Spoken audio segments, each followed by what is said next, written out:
What is going on, guys? Miles here, and welcome to my gun guide for the Sterling submachine gun, which is one of the new DLC weapons in COD WW2. First we'll take a look at the stats for this weapon, and afterwards we'll create a best class setup. Let's do this. Before we start, I'd just like to give another shout out to KingXStudX, who let me use the gameplay which you're seeing in the background of the Sterling SMG. You guys may remember he actually gave me the gameplay as well for the ITRA burst, because he did have both weapons basically as soon as the Blitzkrieg event began. So shout out to him, check out his channel, I'll leave a link in the description and the comments of this video. He makes Call of Duty World War II videos similar to mine, so you'll probably enjoy them, so make sure you check him out. When I first heard of the Sterling, I was pretty excited about it because the idea of a low fire rate but high damage SMG does sound pretty cool, and I thought it would be like an SMG equivalent of the FG42, which I think is a pretty interesting gun, so I was looking forward to getting the Sterling. But after checking out the stats for this thing, I find it a little bit underwhelming, as it seems very similar to the grease gun currently in the game. But just how similar is the Sterling to the grease gun? Let's take a look at the stats so we can find out. So starting off with the damage of the Sterling is anywhere between 35 and 23, making the weapon anywhere between a 3 to 5 bullet kill, which is pretty good amongst the SMGs, but that is the exact same damage range as the grease gun. So the grease gun and the Sterling are tied for the highest minimum damage out of all the SMGs. However, for the range, the Sterling actually is slightly better than the grease gun, as the damage begins to drop off at a slightly later point, and the maximum damage drop off is also at a later point compared to the grease gun. However, this difference really isn't much at all. It is only about 150 units, which is like 10% better or so. Both weapons have the exact same fire rate, which is 545 rounds per minute, which is the lowest out of all the SMGs in the game. The ammunition is the same, they both have 30 and then 90 in reserve. And the aim down sights time, however, is slightly longer for the Sterling compared to the grease gun.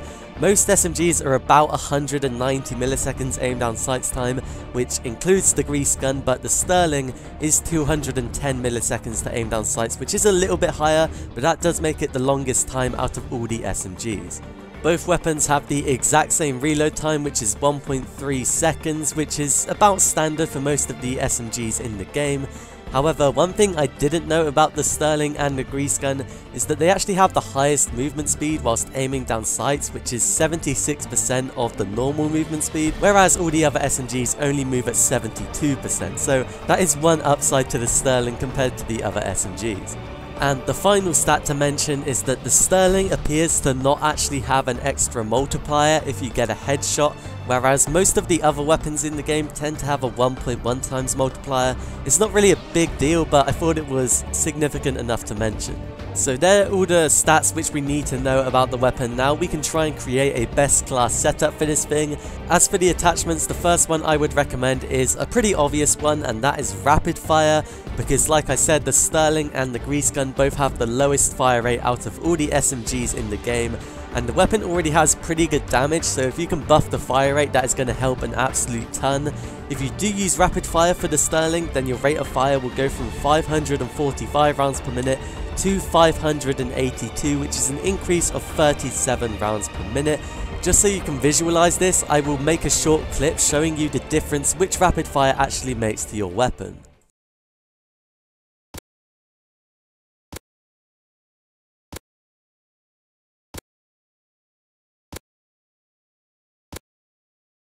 Moving on, the second attachment I would recommend is quick draw, as I do feel like the Sterling does lack a little bit in that area, as it does have the longest aim down sights time out of all the SMGs in the game, so I'd recommend quick draw just to reduce that weakness of the weapon. I wasn't 100% sure on a third attachment, but in the end I think I would just go with something basic like a red dot sight, just to help your accuracy even a little bit, because this weapon has very high damage, so you want to be landing all the bullets possible, especially when you consider the low fire rate of this weapon.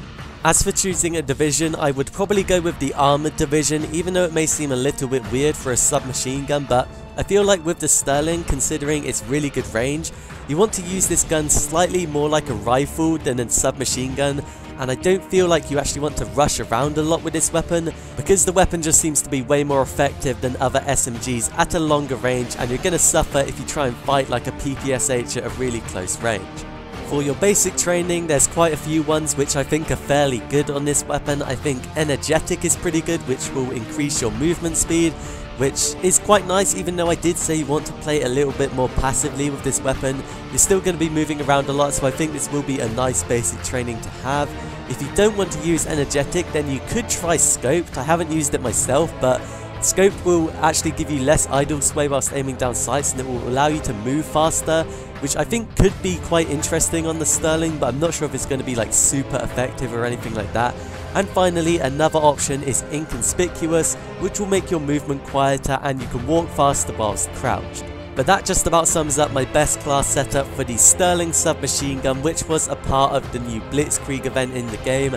Overall, I would say the weapon is a little bit underwhelming because I feel like the grease gun is pretty trash and this is only a slight upgrade above that weapon, so honestly I would maybe not recommend prioritizing like your armory credits on trying to get this weapon, and I would focus on other weapons like the ITRA Burst, which I think is an insanely good weapon. Once again, shout out to King Aesthetics for letting me use the gameplay which you saw in the background of this video, and if you guys found the video useful, leave a like and subscribe to the channel for more Call of Duty, but I'll see you guys in another video.